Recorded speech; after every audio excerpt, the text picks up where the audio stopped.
안녕하세요. 김동현입니다. 빨갛게 익은 사과를 떠올려 보겠습니다. 과연 이 사과에 고정된 본질이라는 것이 있을까요? 사과를 식탁 위에 얹어 놓으면 우리는 그것을 과일로 인식해서 꺼리낌없이 먹습니다. 그러나 미술 시간에 선생님이 사과를 교탁 위에 얹어 놓고 그것을 그리라고 했다면 사과는 정물이 됩니다. 만약 어떤 학생이 그 사과를 과일로 인식해서 먹어버린다면 당장 미술 선생님이 화를 낼 것입니다. 캄캄한 금은밤에 집 안으로 몰래 숨어 들어오는 도둑을 발견한 주인이 당장 손에 잡히는 사과를 집어서 고함 소리와 함께 던졌습니다. 캄캄한 어둠 속에서 갑자기 날아온 사과에 눈두덩을 얻어맞고 황망하게 도망치는 도둑에게 있어 사과는 과일도 아니고 정물도 아니고 흉기로 인식될 것입니다. 따라서 사과에게는 고정된 본질이 없습니다. 사과는 다만 사과라고 이름 붙여진 하나의 사물에 불과한 것입니다.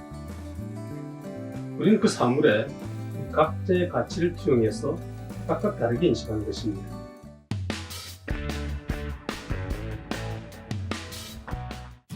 어떤 사람이 어두운 새벽길을 가다가 새끼줄을 밟았습니다.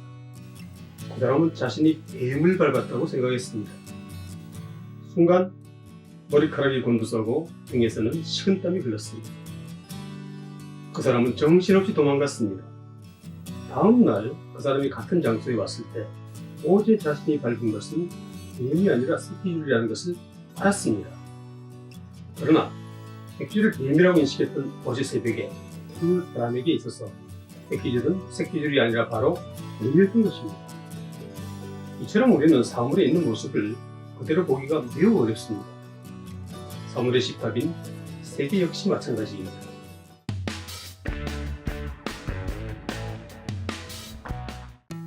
우리는 매 순간 자포라는 프리즘을 통해서 세계를 인식합니다.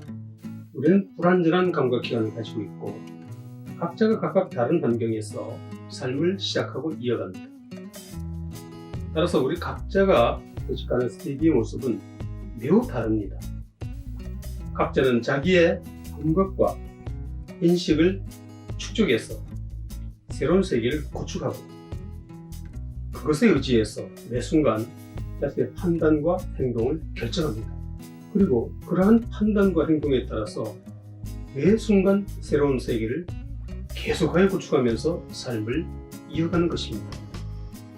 그러나 잘못 인식하고 있던 진실이 갑자기 작은 파편처럼 기억에 떠오르거나 혹은 새로운 경험으로 성찰될 때 우리의 자표는 크게 변합니다. 우리는 보이는 세계와 보이지 않는 세계를 동시에 살고 있기 때문입니다. 자표 속에서 우리의 인식은 거대한 바다에 있는 파도처럼 매 순간 다른 모습으로 불사조처럼 다시 태어납니다.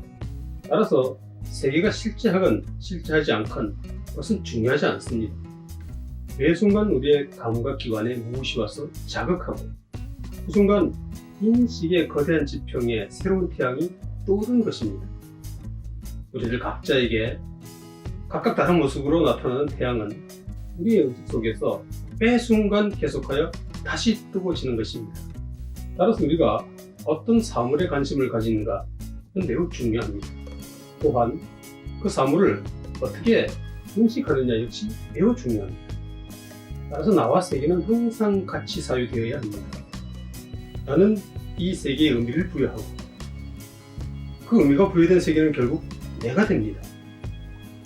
이 세계에 어떤 의미를 부여할지는 결국 각자의 몫인 것입니다.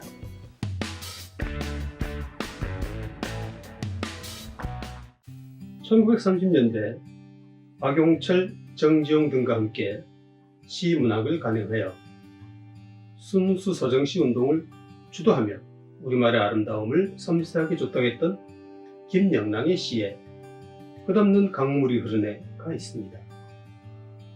시적 화자의 마음속에는 강물이 흐르고 있습니다. 그 강물은 돋아오르는 아침 햇살을 받아 은빛처럼 반짝이는 물결의 모습입니다. 이러한 강물의 모습을 마음에 품고 있는 존재는 자연과 하나가 되어 매우 평화로울 것입니다. 또한 반복되는 내 마음 어딘 듯 한편에 끝없는 강물이 흐르네 라는 시귀에서 지적 화자가 지닌 자토의 폭과 깊이 그리고 자연과 하나가 되려는 지속적인 지향을 엿볼 수가 있는 것입니다.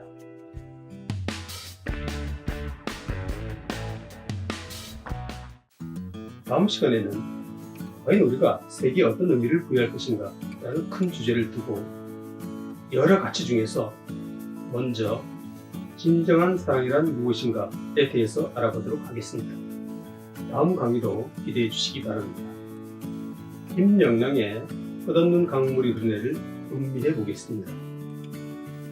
시 낭송을 해주실 분은 평생을 배구의 천사로 살아오시고 역시 천사 같은 심정을 보유하고 있는 낭송가 박경희 선생입니다.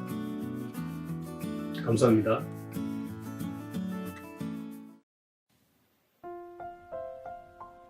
끝없는 강물이 흐르네.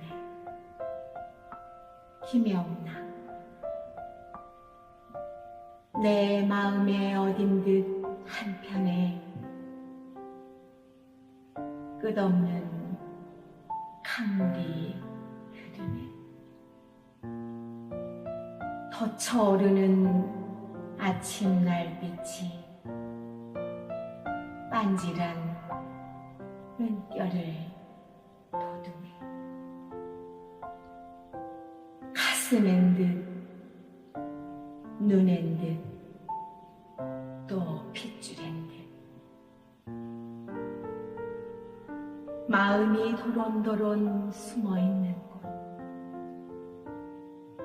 내 마음에 어딘 듯 한편에